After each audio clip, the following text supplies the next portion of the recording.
Obiettivo primario superare il 3%, soglia di sbarramento per entrare come gruppo in Parlamento, ma le idee restano chiare per i candidati veneti della Civica nata attorno al ministro della Salute Beatrice Lorenzin, come Antonino Pipitone. Speriamo di raggiungere il 3% ovviamente, che è la soglia per farci andare in Parlamento. Valori importantissimi, innanzitutto una grande battaglia per la salute della gente, per la sicurezza e la tutela dei soggetti più deboli, per quegli anziani che hanno bisogno di cure particolari. Da Veneto, pronto a battersi per l'autonomia,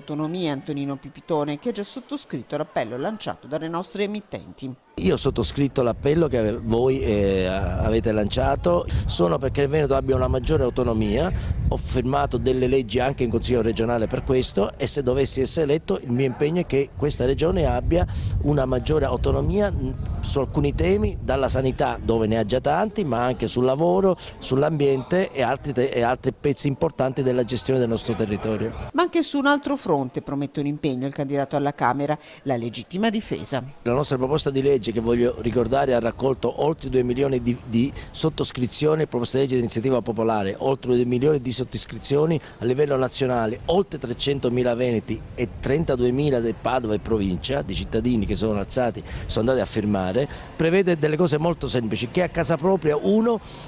sia sempre tutelato dallo Stato. La seconda proposta è che nessun delinquente che